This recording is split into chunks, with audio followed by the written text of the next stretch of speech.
So, Mark, welcome back. Thanks, Wayne. I was going to ask you.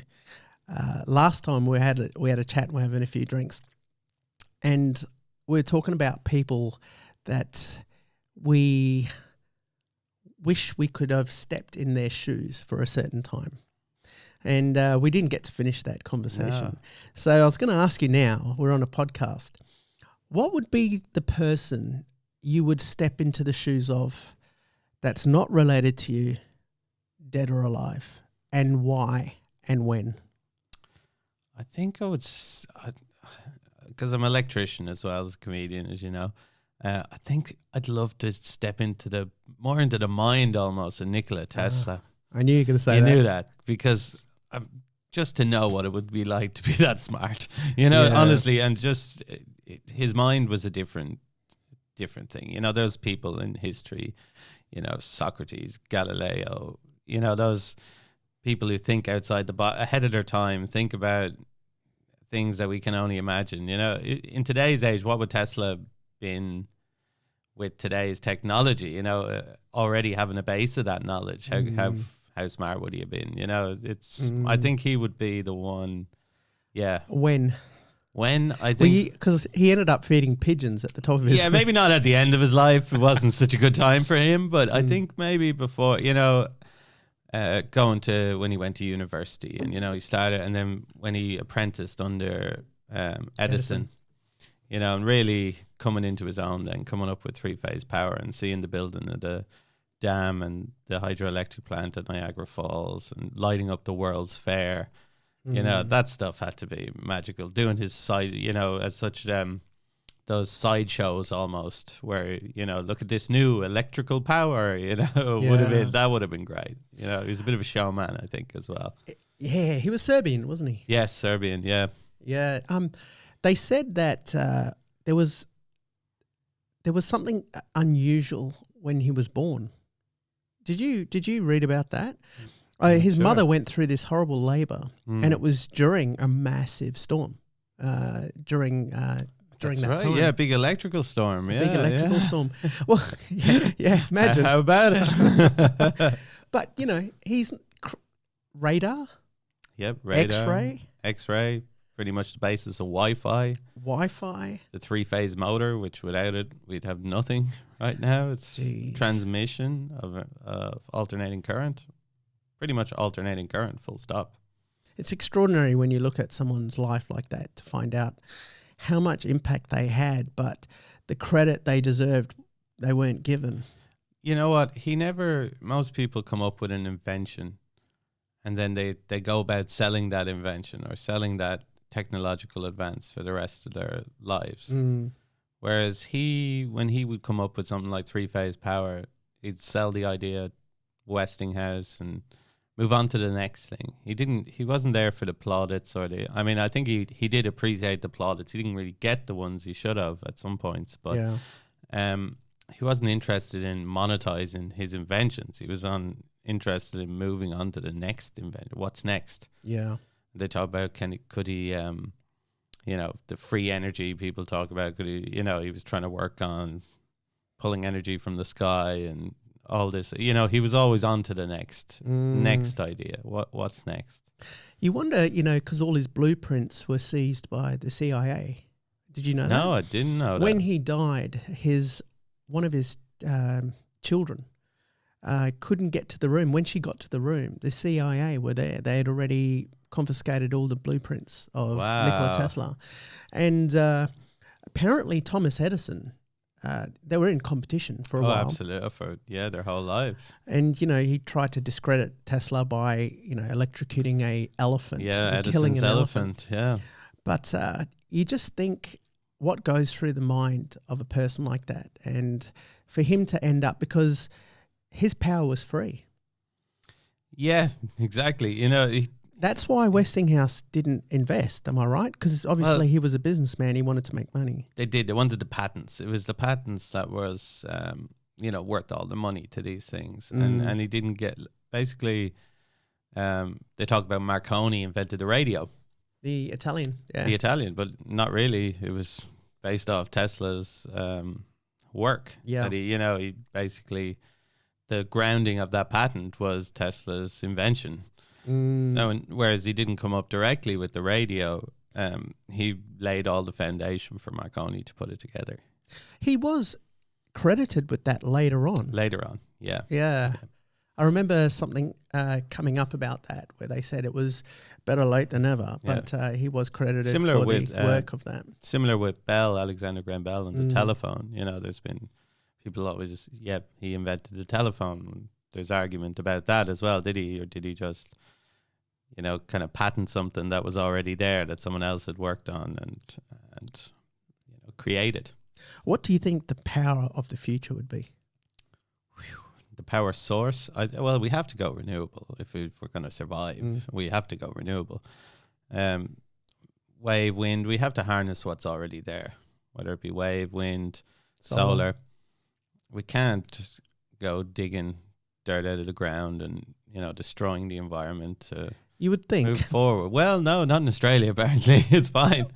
We need jobs. Let's build a mine. You know, it's not a sustainable. Do you know, my wife works for a mining company, but she works in the technology end.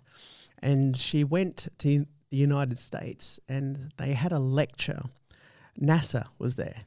And NASA was producing these drones, underground drones for Mars. Wow.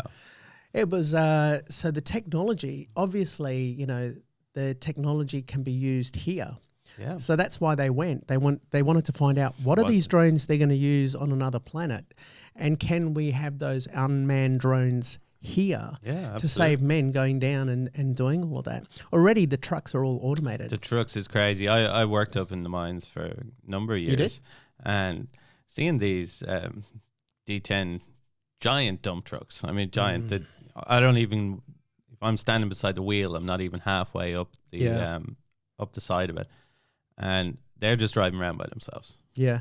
It's crazy. They stop on a 20-cent piece. You know, they're accurate. Yeah. They don't need brakes. They're just driving around by themselves. Yeah. Doing their own thing. And the control room's here. They use military gate GPS to actually, you know, locate where they are and make sure they're going into the right place and drop and unloading it. It's phenomenal to watch. And that's the big push now for electricians is a lot of these companies are hiring electricians to do the work, do the maintenance work, because they need that automation, electronics, electrical experience to be able to maintain them. So whereas a truck driver may lose his job, a maintainer will get a job. So, you know, there is a lot of replacing humans with automation, but they're being relocated or it's the same. Educated in another area. It's just progress. I mean, it was the same with the printing press. You know, like the guys used to slip the numbers and the name and the letters into the printing press.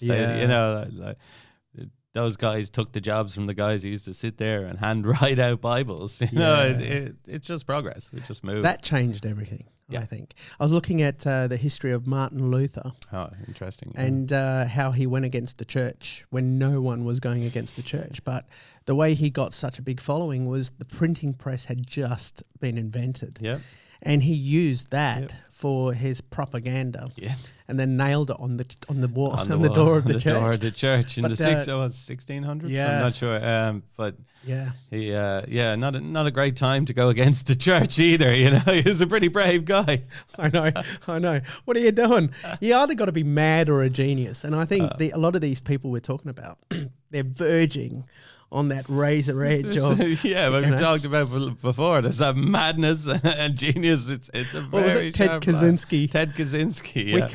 Yeah. Wayne's favorite serial killer. We were comparing Ted Kaczynski to some of the other geniuses at that time. Yeah. But look at Galileo. He was prosecuted by the church. You know, the Earth doesn't rotate, or the sun doesn't rotate around the Earth. It's the other way around. What a time to sort of. I mean, that's got to be one of the greatest eras, or that whole Renaissance era as well of just. Well, you think evolution, you know, Da Vinci and Michelangelo didn't live that far apart, and they were in the same time. Yeah. Like two of the greatest were living around the same area at the same time. Like, when do you get that? And they had patronage, which is a big thing. Patrons. So those guys could work unencumbered by the needing to earn a living.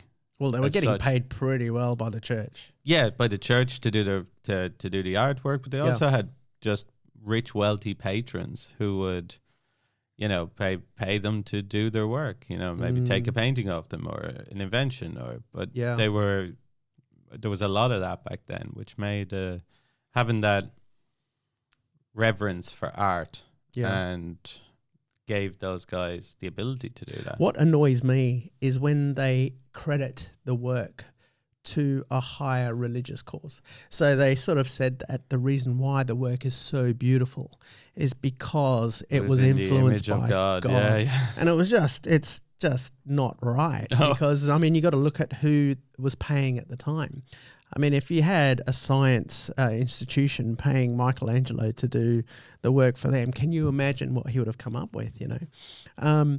But yeah, isn't it just like, crazy. I love looking at that. I love looking at those times. I love history. Oh, yes. But the amount of people that have changed the way we live today back then for something they would have done. Okay, what do you think Tesla had in mind? What do you think he would have done if he was still alive? But yet, what do you think his visions were on some of the blueprints that were confiscated by the CIA? It's hard to say. I don't think the free energy, I think that's a bit of a misnomer. People think that we'd be able to, you know, that he had something that was going to be free power and we could just harness it and you couldn't meter it. And that way it would be free to everyone. But it's interesting. I was listening to Bob Lazar, the UFO guy. But he was talking about how, and he's right, you know, if we had electrical energy that we were pulling into our house, it would fry chips and, you know, fry transistors and electronics wouldn't work. So we could be actually hindered by it more than, which is a really interesting theory. It got me thinking about it. It's like if we had went with DC instead of AC, direct current power instead of alternating current, we would have had big transformers on the end of every street and, you know, a different world. And the same way, if we had got that free energy, it mightn't have worked out as well for us as it has using the alternating current. Could be. You never know. So you don't know. You know, it's interesting. I have no idea where it would be. Have you heard much about this, you know, the protests that are happening now with 5G? Not the protests, but I know. Yeah, those protests. People don't want it. Wow. Because they just don't know what it's going to do, you know, to people. It's going to give us faster internet than we have right now in Australia. I'll tell you that for free. It could give us 4 ears as well. 4 ears. You know, I'll have 5G in 4 years. I'd happily grow 2 extra ears to have some quicker internet speeds than I get in my house with my broadband NBN in. NBN was a joke. Well, it doesn't even. It's slower. No, it's slower than my old 2-wire connection. No, I used to well, relatively speaking, if I'm watching Netflix, I will get a wheel or, you know, a buffering spin on Netflix or Stan. Yeah. More regularly than I did when I had 2-wire internet. Yeah, what is with that? You know, my stepson, he plays a lot of those games, the League of Legends and stuff like that. He complains about it nonstop. He can't play his games anymore. He gets too much lag and can't play his games. He knows all about it. But he curses and basically gives up on playing his online gaming now, whereas he used to be able to play no problem with the 2-wire. It's true. Just crazy. I think it's true. When I upload videos, I hotspot from my phone, use 4G. Exactly. It's just so quicker. much faster. Yeah.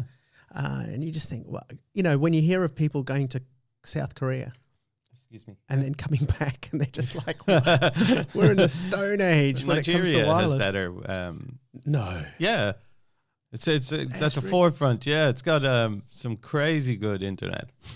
That's ridiculous. That's why there's so many princes over there. Sending out emails.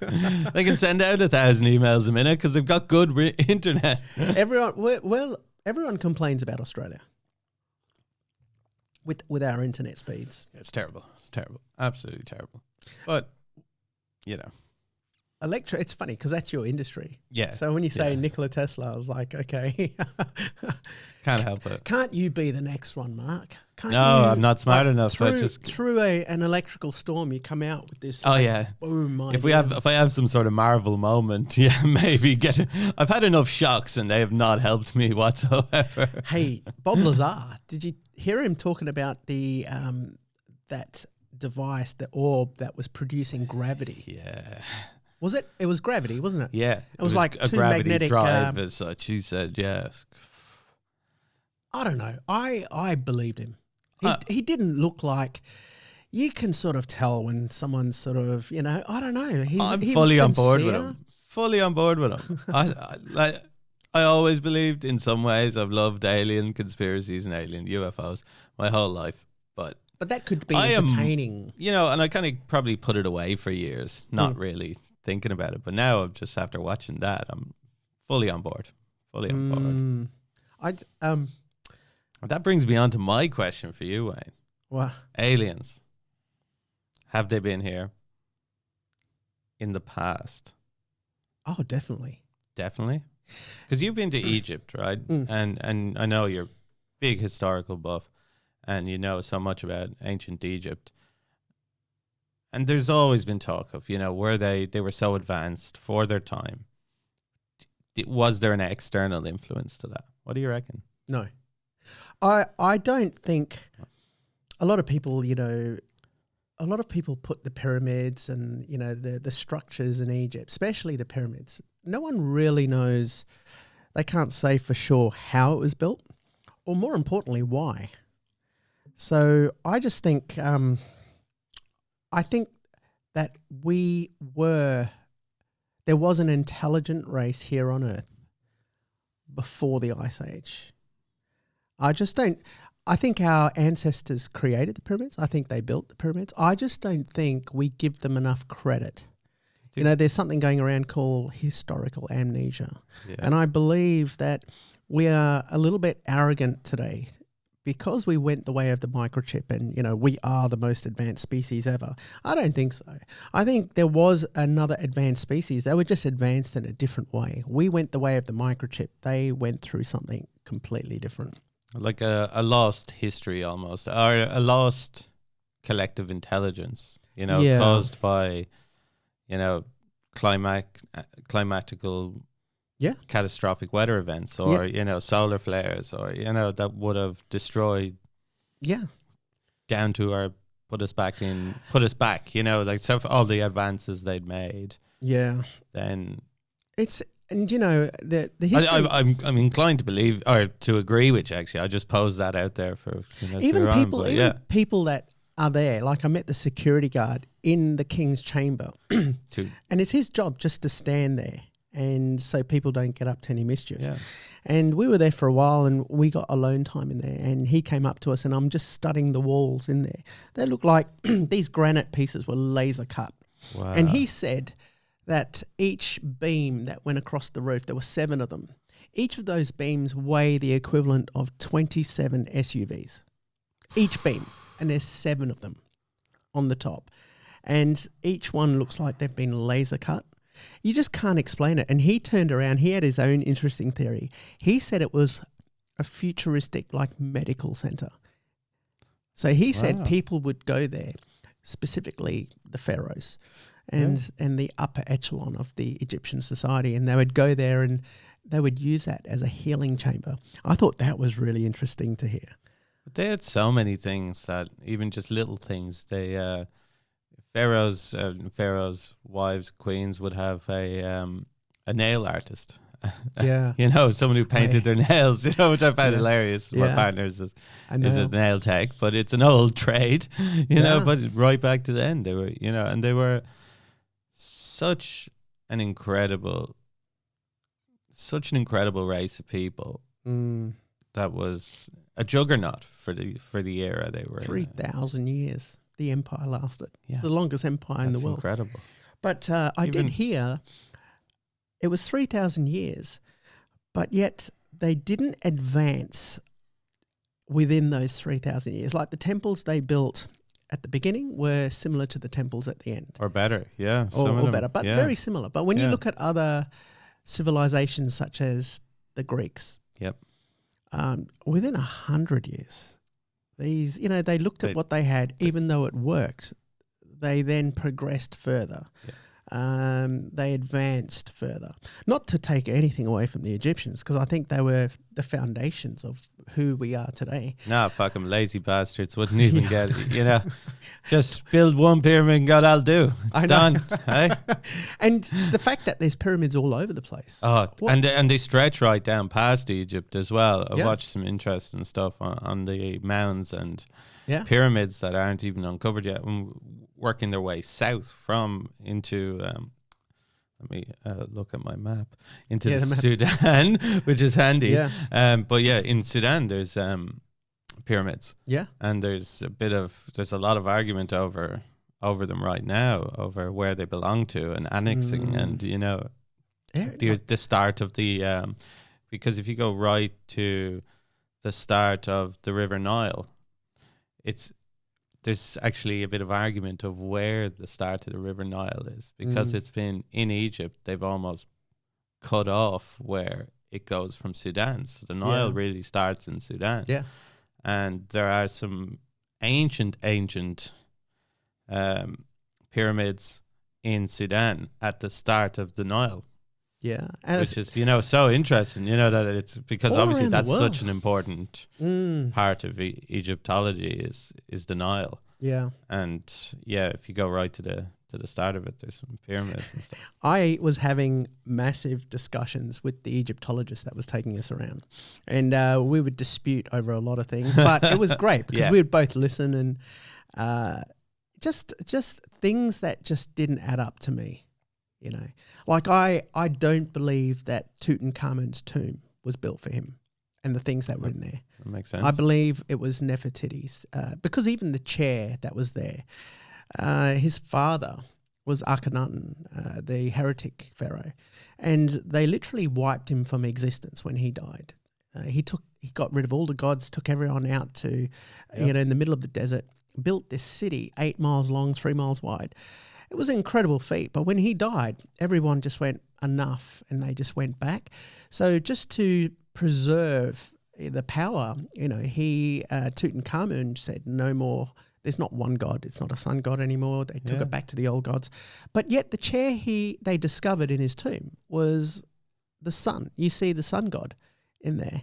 And Akhenaten was married to Nefertiti. I hope I got that right. I'm going to get crucified. Someone's going to hammer you on Wikipedia. But that's one. The other one is the pyramid, the Great Pyramid. Honestly, when you go there and you're walking on the inside, somebody once said this theory. They said that they wouldn't want to be around when it was working. In other words, it was this machine.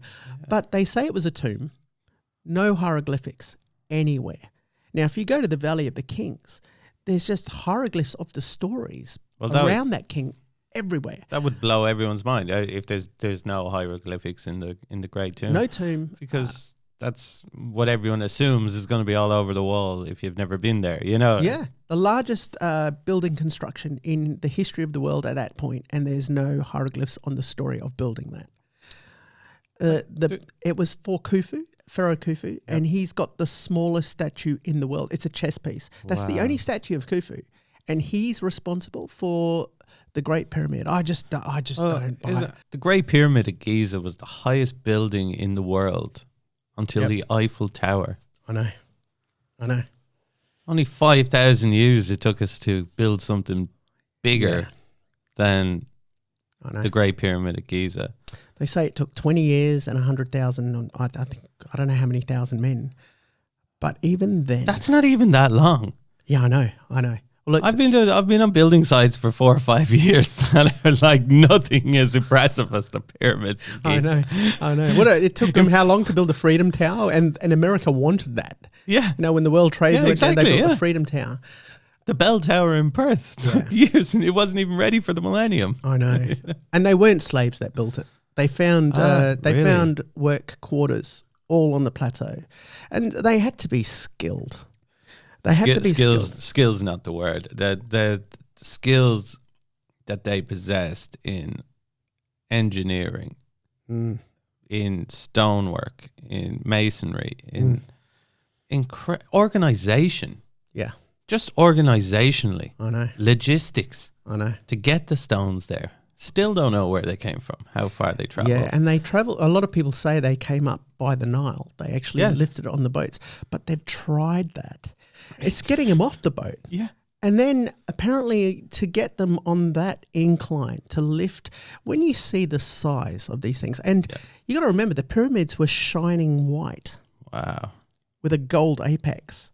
So they didn't look like the pyramids now. No, that's right. They were encased almost, the stones, weren't they? Yeah. It was gleaming white with a gold apex. And you're going back, they say it was 4,500 years old. So it's the old kingdom. Yeah. But when you go, all the Egyptologists, they actually look at the step pyramid of Djoser as because that was the first pyramid. Yes. And this guy called, he was like the Da Vinci of the time, Imhotep. He was praised. He's even got his own museum. Wow. He was like the Da Vinci Nikola Tesla. Yeah, of the time. I know of him, yeah. And you're going through there, so you find a lot of the archaeologists, a lot of the Egyptologists looking at the step pyramid. And a funny story, we were walking through there and my wife looks down and she sees the tip of this clay pot in the sand. She picks it up and the guy goes, "Oh yeah, that's from the Romans." And we looked and we said, "What?" And he goes, "Let me have a look." And he looks at this clay rim. Wow. And he goes, "Because it hasn't got inscriptions or it's not painted, it's worthless." It's worthless. And like an idiot, we didn't take it. We should have taken it. But because it was our first day, we actually put it back. Yeah. But he said that whenever you dig in Egypt, this is a shout out to Hamada, he was a legend that took us around. Yeah. He said, whenever you dig in Egypt, you need to get a license. You need to get an approval from the Antiquities Building Board or whatever. It's a huge... They bring people out. I'm talking about if you put a shovel in your back garden, you're not allowed. You're not allowed to dig anywhere because whenever you dig, you find stuff. Wow. So you imagine over 3,000 years, there were civilizations that were there. And he said that whenever you dig in Egypt, you're going to find something. Yeah. I mean, we were walking and kicked over a Roman clay pot. I mean, how crazy is that?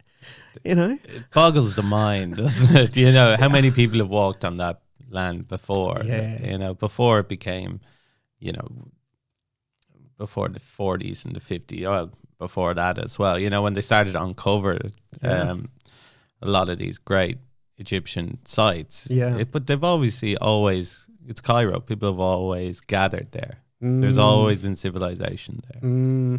And then they talk about the Sphinx Plateau being much older than that. Yeah. Which is geologically, they believe it couldn't have been because only that many. I think it was Robert Schoch. Robert Schoch said he was the first guy to come out and say there was water corrosion around the side, and then he dated it back because he's a geologist. He's, Egyptology is more with anthropology than a science. He said he was a geologist, but when you bring up something like that and you've got to rewrite history, no one's going to. You're not going to be the popular guy in the room. No. When you've spent your whole life doing doctorates on this stuff, and they hate to be proven wrong, don't they? A lot of people hate to be proven wrong. I know, but to accept new theories, you get that blindness of no, this is the way we're going, tunnel vision. This is our story. If you mess up that story, and that's not the way science is supposed to work. That's supposed to be testing. Everything is, nothing is proven. It's just the latest. I know. But we'll see. But Mark, you got to go there. Yeah, you always make me want to go there. I have to. Yeah, I think you've got to see that with your own eyes. You can see it on postcards and on the internet. It doesn't do it justice. And the tour guides always laugh because we're driving through the streets and, coming back from the airport and we suddenly see these apexes towering over these buildings. And you always think, like, how long has these structures been there? When I had a free day, I was sitting on the pyramid reading with my headphones on. And, what went constantly through my mind is, Imagine the guy who cut this stone. Imagine them laying this stone 4,000 years ago, 4,500 years ago, when it was. And here I am so many years later sitting on this same stone. It just blows my mind when I think of that. You know? How much it could have taken just to get there. Yeah. You know, it's funny. You said Nikola Tesla. Who would you? Well, there's a lot. But at that moment, I know Howard Carter when he discovered Tutankhamun's. Yeah. And he looked through the hole and they asked him, what is he looking at? And he said, I see beautiful things. It was like I see beautiful things or I see wonderful things. Yeah. But just to know that was a tomb that none of the grave robbers got to. Yeah. And yet they found it. Everything in there. Like very rarely these days you'll find tombs that haven't been looted because they were looted from back in the day. And at first, you know, I'd be going, those bastards. But when you realize why they looted, because the pharaohs, you know, they weren't as rich as they once were when Amenhotep III and Ramses II. After that, it went, you know, they started... The money wasn't there, and there were other more powerful nations coming up. Yeah. But yet the pharaohs still requested what they needed. Like, you know, they still thought they had the wealth of Ramses II, and people were starving.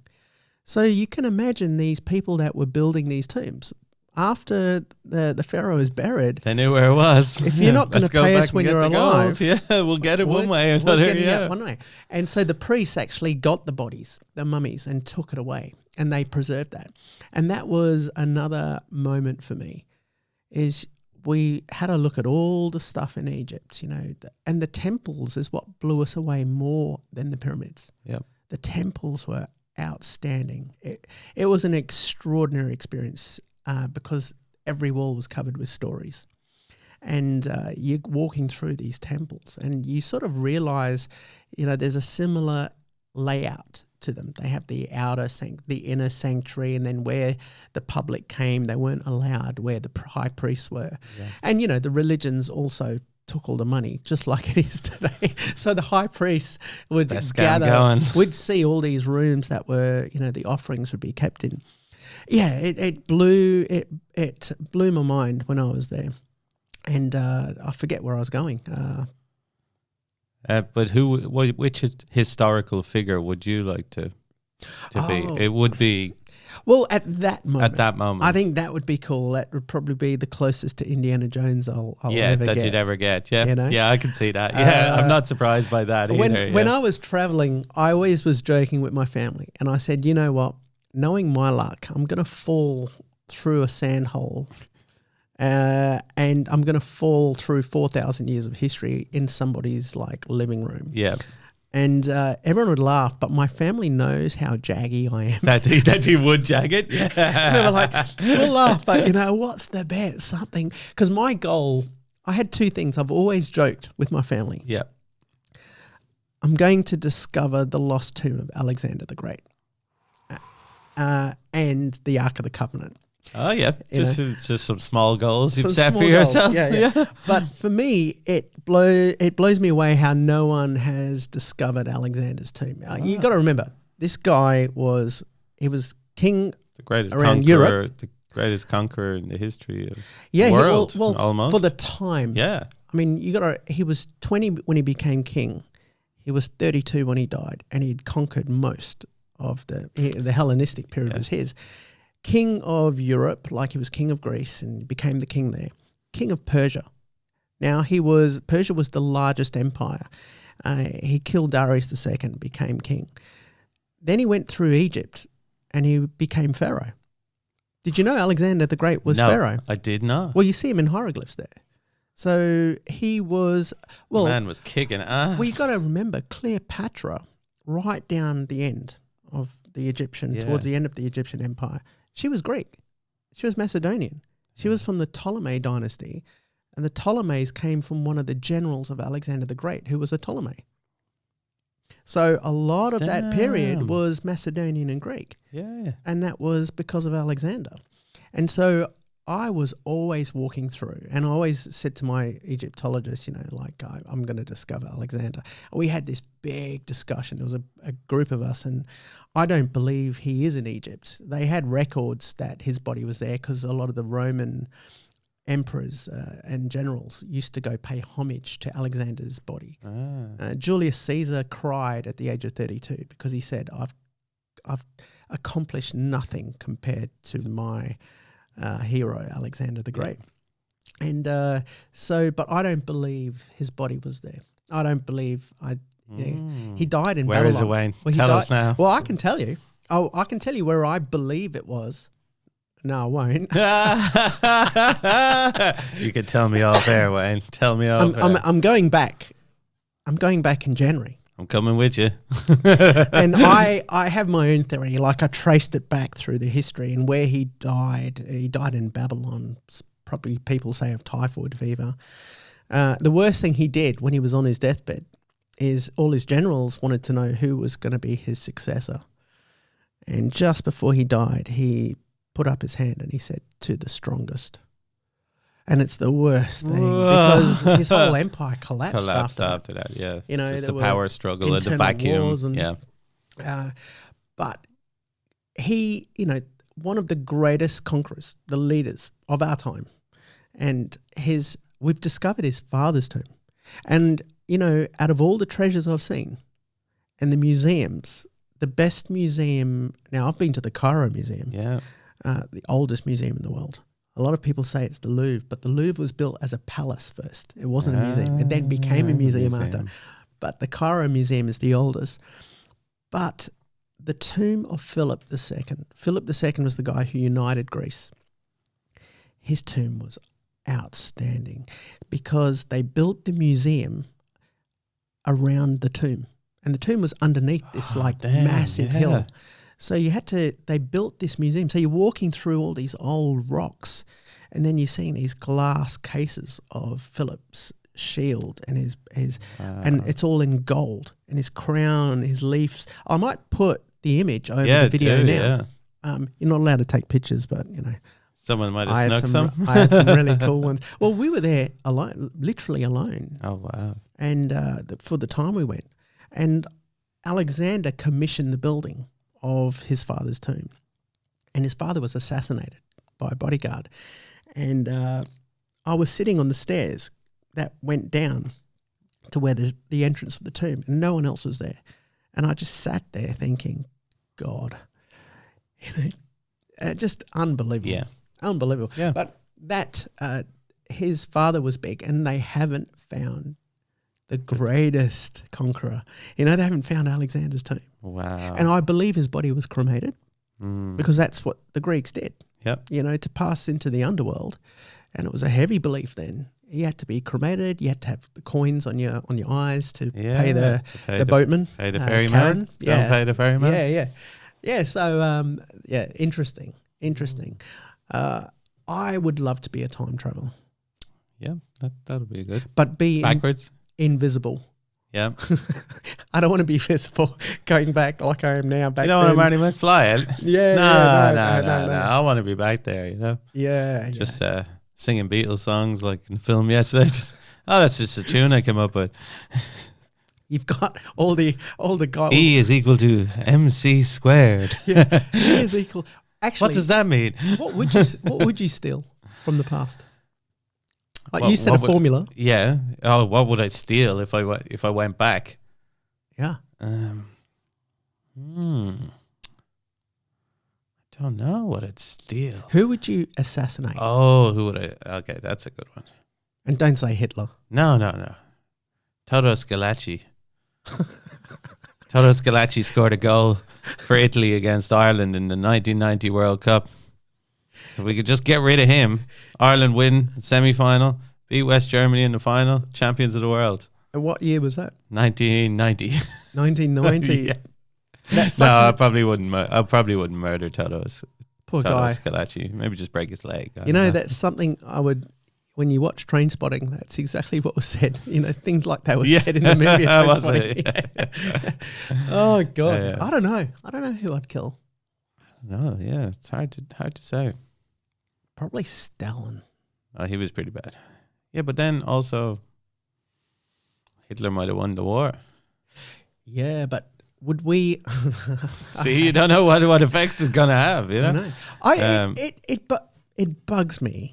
Why you think you would have learned your lesson with the Russian winter? You know, Napoleon went through the same thing. Yeah.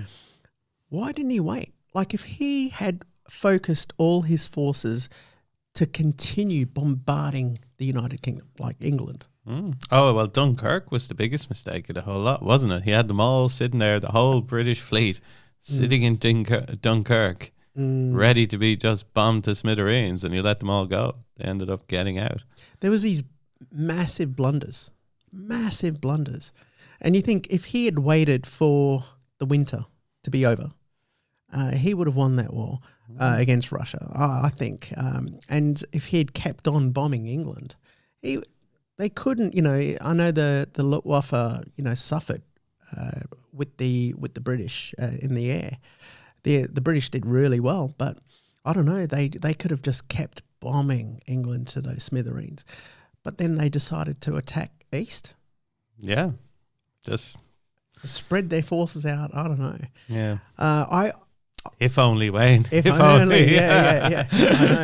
I know. We are not Nazi sympathizers. No. Not that. But I love to always think, what if? Yeah, that's true. If I was in the room, I was going to ask you if you could be in the room at one particular moment of what we're talking about now. Can you imagine being in the bunker when the Allies were surrounding Berlin and the Russians were coming in, and being in the bunker with his generals and hearing, you know, this delusional, madman, garrulous man talking about still winning the war, but then his turning point to suddenly realizing before, you know, he takes the revolver, that all that doctrine that he'd been preaching for years, and the 1,000-year Reich that was going to come at it, you know, towards the end after the war was never going to happen. It's crumbling around him. Yeah. Can you imagine being there at that moment, you know, and just going, yeah, told you so. What was all that in Nuremberg? Full of shit. Who knows? Did he go to South America? Possibly. There's a lot of, well, definitely lots of them did go to South America. Like there's big German communities Argentina. there. They still speak German in certain places. Well, when they captured Eichmann. Yeah. I don't know if you've seen that documentary. Yeah. That's incredible. And, you know, that's crazy. That's a great documentary, One Day in September, about the Olympics, where they had the hostage situation at the Olympics, and how, you know, after that, the Israeli Mossad went around picking them off one by one. You were talking about the Germans then. No, but just being India. No, sorry, not Palestinians, isn't it? Yeah, just not doing the. But yeah, I don't know, what other historical moments would you like to be at? I think I would have liked to have been. I've got that UFO thing on my mind a lot lately. Is, you know, being one of those meetings, those high level meetings where they sit down and tell. When you become president, and you sit down and they tell you, but Mark, they tell you this. They don't tell them. I feel like they don't. But, you know, just being that guy who does know, or being in that room when something like that happens. Cigarette smoking man. Yeah, exactly. Have you ever had what you thought might be an encounter with it could be an extraterrestrial entity. What do they call it? Extraterrestrial biological entity. EB. Yeah. Or a spiritual entity. Have you had anything? Probably. I remember one thing that always sort of opened my mind, it blew my mind as a kid. I remember it was say we're talking 1997. I remember for some reasons it being the day the Channel Tunnel was finished, because I'd seen it on the news, and then went out that afternoon. And there was this comet going through the sky, real slowly, just moving across the sky. We watched it all afternoon, and it was before the internet and before mobile phones. Wow. and just going, is this going to hit the earth? Imagine this hits the earth, or is this the end, or what? What is this? It was just such a strange sight to see this red glow, this moving across the sky.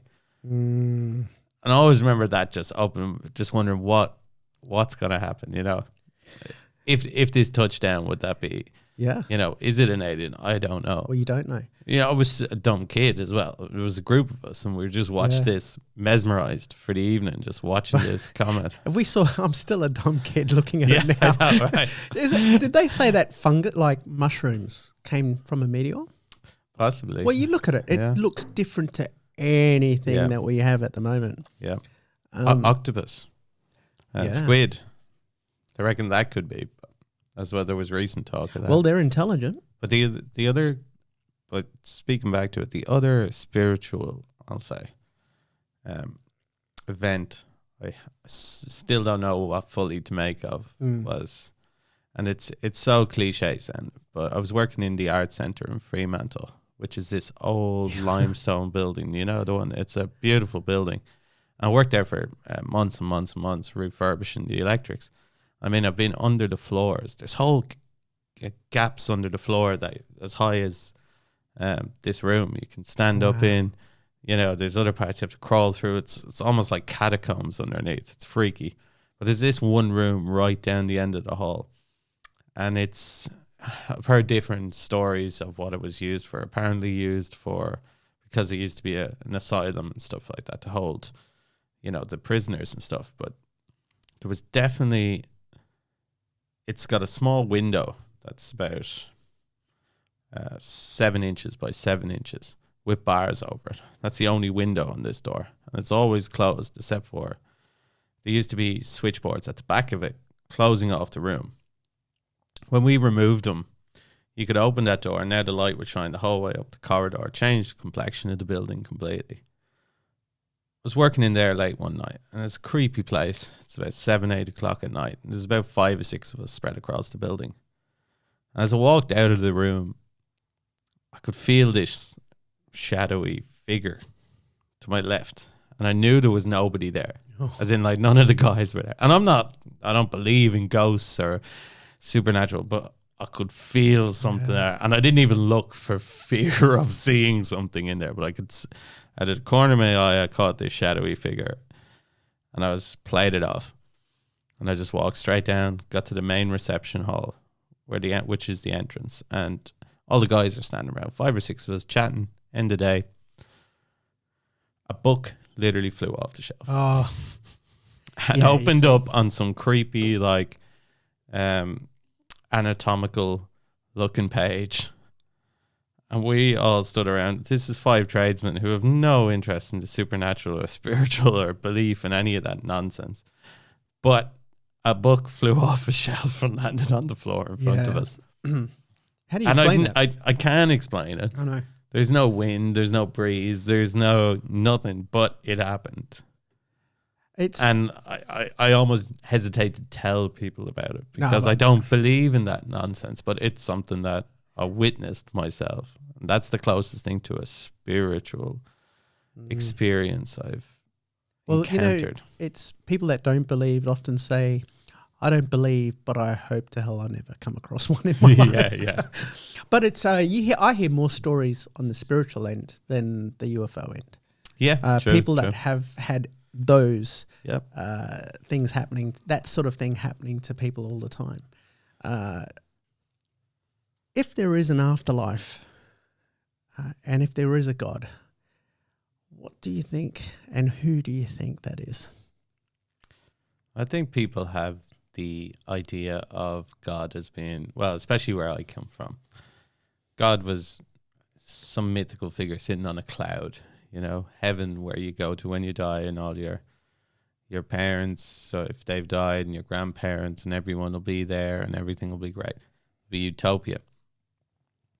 I don't believe in that. I don't believe in any sort of organized religion's version of a God. If there's anything that is godly in this world, I think it's inside of us. I think we all have Metachlorines. Yeah, well, I know we talk about that third eye and having. I agree that to some point we definitely have spiritualness in us, because we're connected to nature, we're connected to each other. This world is not just, we're not individuals living on a rock. The rock is us as well. We come from the rock. Came out of a pool of goo on the rock and evolved to being creatures that can think about what put us here. So evolution, Darwinism. Darwinism, absolutely. Completely believe in evolution and Darwinism and how we got to where we are. And I think if we look at that, we can only believe that there's something inside of us that's godly. There's a oneness. I think the Rastafari talk about the I and I and being one. And I believe in that as being the closest thing we have to godliness. It's inside of us. It's that we know what being good and being utopian is. We have animal urges. We can't get by, and there's conflict in the world. But if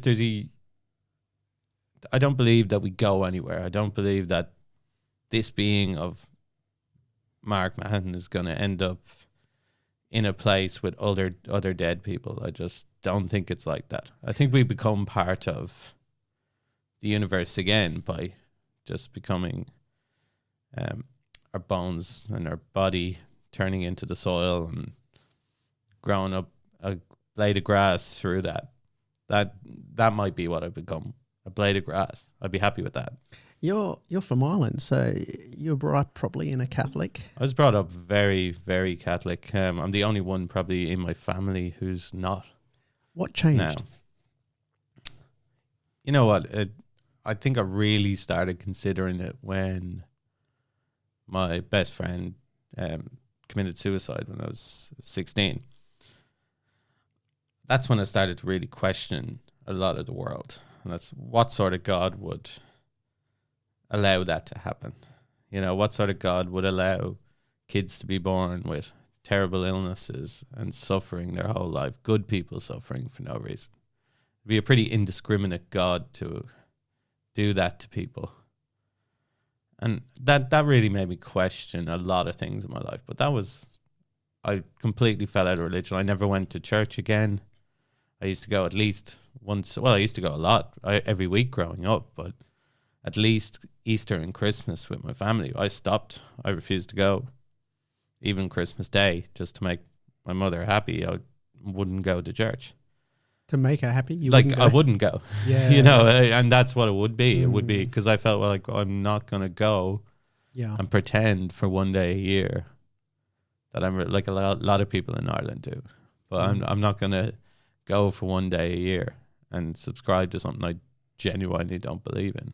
It was because your best friend, you think? I think so. Well, that was definitely a point in my life, a catalyst that made for you start questioning things. Yeah. So who pushed that book over?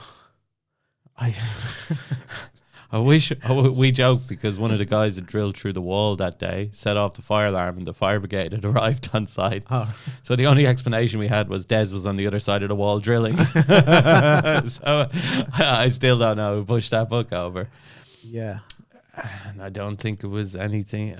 But you know when you said you felt something, you did. Oh, dude, I did. That was the one time I felt something. I know I had another time near an Indigenous law grounds in up near Roeburn, going by there late at night, 45 degrees outside, and I got this cold chill right across my body, goosebumps coming up and down my arms, and I was like, okay, it wasn't a bad feeling, but it was you need to go feeling.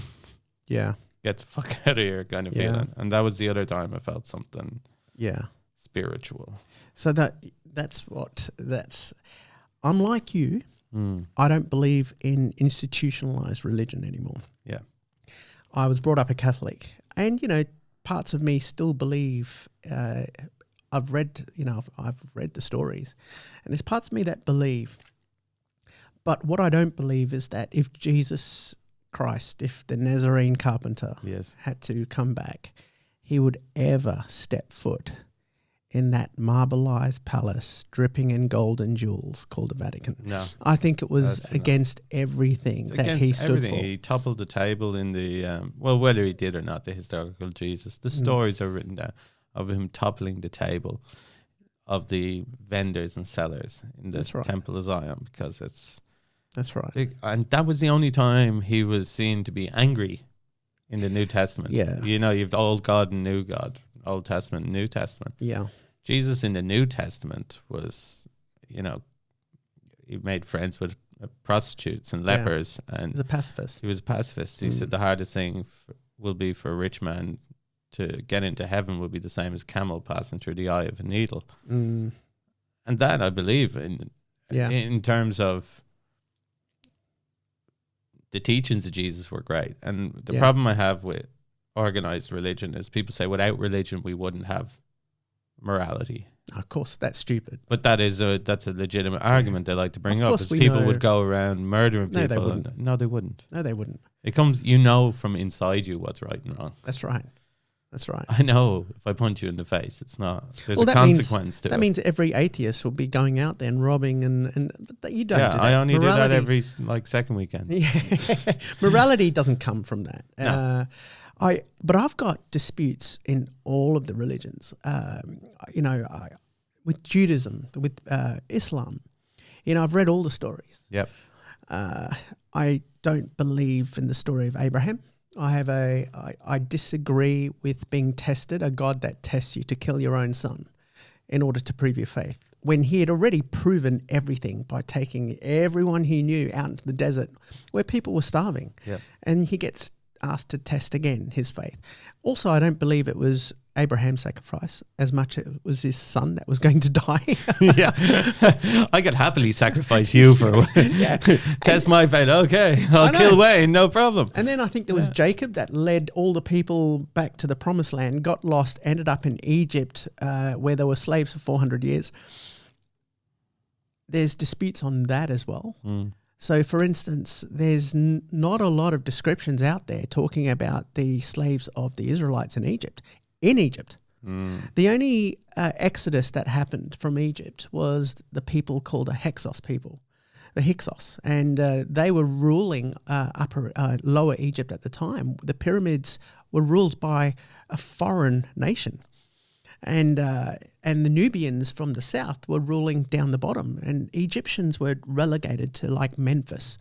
So there wasn't any writing of mass exodus of Israelites.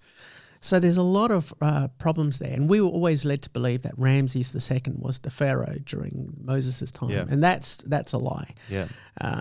So there's a lot of disputes. I think Noah, the story of Noah, was written in the Sumerian text thousands of years earlier. The Great Flood is through every civilization. Yeah. The Greeks, Zeus saved 2 people from a great flood. There's also a lot of history that's we don't have access to through the Vatican. They have great libraries of history, of writings and stuff from, that era that are not publicly available. Oh, I think because they contradict probably a lot of what they teach. There's contradictions, right? Which there is through the Bible anyway. Bible of Mary Magdalene. Yeah, all that stuff. You know, there's lots of that. I think I like Reza Aslan, who does he writes some great stuff on the historical Jesus, and it's very interesting. I saw his interview with that idiotic reporter. Was it Fox News or why is it's like, how come a Muslim can tell us about Jesus? It was. You just that's the one that went viral. But his book is phenomenal. I can't remember the name. It's something like Jesus of Nazareth or something. It's but it's basically the story of the historical Jesus, and from a historical scholar who's researched his whole life, spent 20 years researching. I look at that. I look at the history, because the history will tell you a lot. For instance, I grew up in church, and you say the I believe, and realizing that the I believe was written at the Council of Nicaea 325 AD. He was born again. He rose again on the third day. He rose again in accordance with the scriptures. Was decided at the council at Nicaea that was headed by Constantine with the scholars of Christianity that were there, and they were debating that. They didn't know the actual day of Easter. They were debating it, two sides. So you start to go to the history side, but also the stories in the Old Testament, the stories in the Bible. There's a lot of similarities between the Egyptian mythology, the Greek mythology. Absolutely. And there's pagan rituals right through Catholicism and all of them. They've meshed in some of the old stuff as well that was there before to make it more palatable for when they conquered pagan civilizations. They would take in certain parts of their religion and incorporate it into, of course, to make it more palatable for them, to get them to convert. Of course. I mean, Ireland had its own histories, traditions, culture through the Celts. The Celtics. Before ever Christianity became part of Ireland. Yeah. Well, there is a passage in the Old Testament or the New Testament where, when Christianity came in, they got rid of a lot of the Greek gods at the time. But there is an actual passage where Jesus confronts Hades to release all the souls. Now, the point is if you claim that he confronted Hades, that means there was a Hades. There's more than one god. Well, also one of the apostles was Greek. He understood Greek, so he grew up on the stories of Homer. And when you read some of the stories like the Odyssey, he was a son of a carpenter who had a Last Supper, who knew he was going to die the next day. He had to go find the blind prophet Tiresias. And you've got that similarity.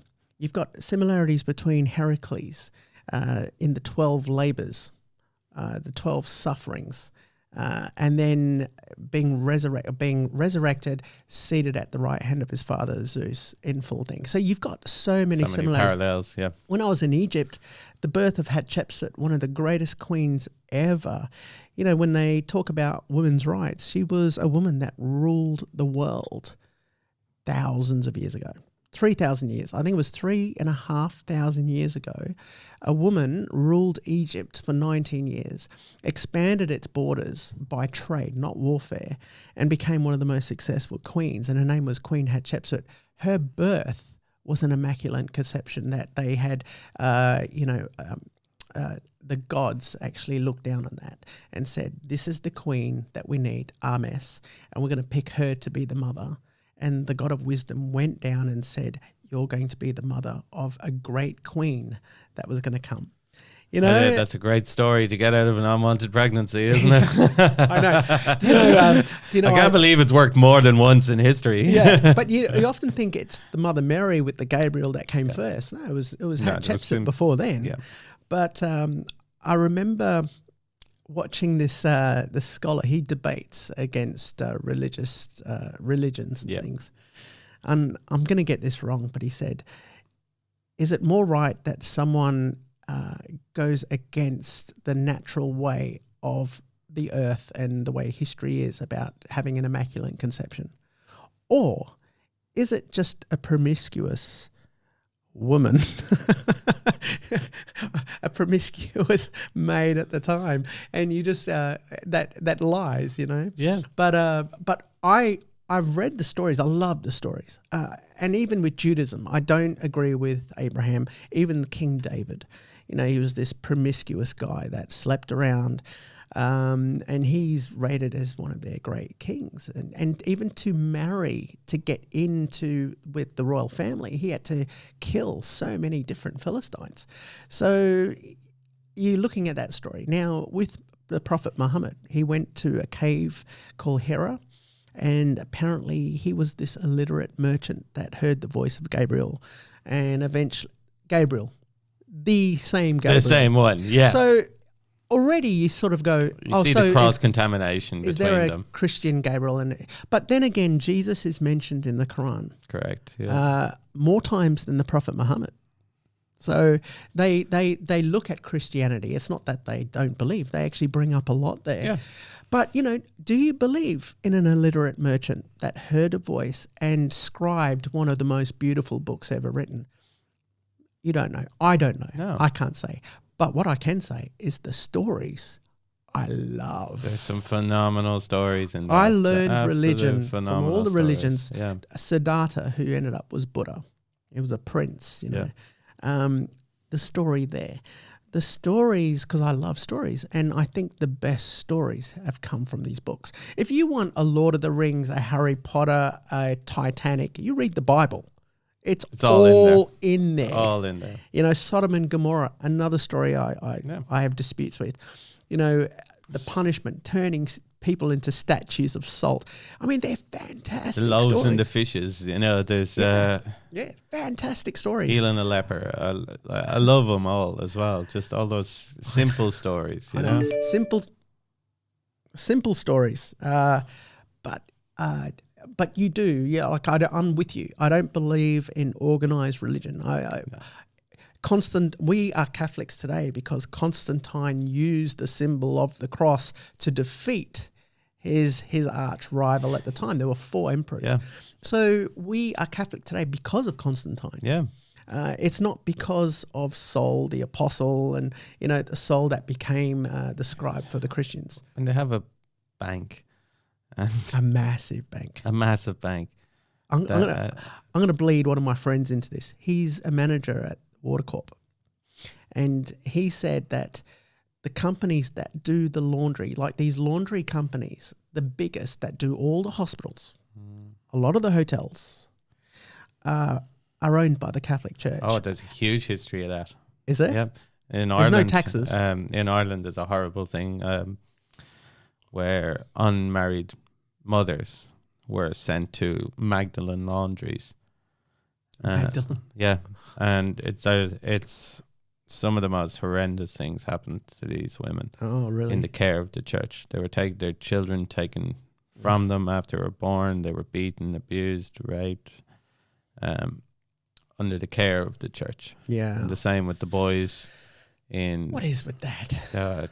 I mean, some of the things the Catholic Church has done to Ireland, to the people of Ireland, is horrendous. We all know, same here with the Royal Commission into child sex abuse. Yeah. But look at the boys' schools. That's it. That's what all those boys' schools. And I mean, people probably don't understand how entrenched it was in Ireland. The only public schools were Catholic schools. So, like, I went to a Christian Brothers school. Now, in Australia, Christian Brothers school is a private college you send your secondary school kids or high school kids off to. In Ireland, the high school is the Catholic school. It's the public school. So I went to a Christian Brothers primary school and a Christian Brothers secondary school. So right up until I had the last brother, which was a Christian brother, who was actually a principal of my primary school up until about a year left to go in primary school. He retired, and he was the last one to retire out. But all the schools were run by the church. You know, it's so entrenched in society. You never would say anything about a priest. A priest was on a pedestal. You could never say anything about a priest. In a lot of countries. In a lot of countries, but still. I can imagine Ireland was very, very much. But like that wouldn't be now. No, but there's still, even through all of that, there's still a great reverence for the church, and it's. Is it for the church or is it for the carpenter, the Nazarene carpenter? I think it's for the Nazarene carpenter. Like, there's people who genuinely believe. When I look at people of faith, I look at my parents, my brother. Same. My grandmother. She reminds me of that pure belief in faith, in God. And she has a beautiful faith in God. But she also knows what the church has done to be absolutely horrendous. Here's the thing, Mark. If there was a school, like a school here, and I'm not saying, if a kid was abused at the school, it's not a Catholic school. It's a school. It's an institution. You wouldn't send your next kid to that school, would you? No. You'd send them to a different school. Yep. So my whole point there was the same. So if an institution has had that much abuse, well, you wouldn't send your next kids to that institution. It's not school. I'm talking about the religion of the church. But I think that the real issue with the Catholic Church is not just the individual evil people who abuse children. It's the response to it. The response to it is to move them to a different school, to allow them to do it to different people again, to other innocent kids. Joseph Ratzinger, he relocated quite a few. Many hundreds. And in Ireland, there was hundreds of these priests who moved from place to place to place to abuse more kids. And it's the saddest thing to happen to Ireland in the last 100 years. Of all the stuff that we've they're had, so entrenched with that belief. of all that horrible, the troubles in Ireland, all that sort of stuff, nothing has been as damaging, I think, as the church to those people and the victims. 1 in 4 is the organisation in Ireland who speak for victims of sexual abuse at the hands of the church and the institutions. And that name comes from 1 in 4 kids who attended suffered some form of abuse. Which is a shocking figure. It's 25% of people who went to that. Which proves my point. If the Nazarene carpenter does come back, he's not going to set foot inside the Vatican. He's not going near the Vatican. And I think whenever I'm like you, I don't really go to church anymore. But I love the stories. But I don't believe in the... Do you know... I've got to say this before. You know the collection they do? Yeah. That gets me angry all the time.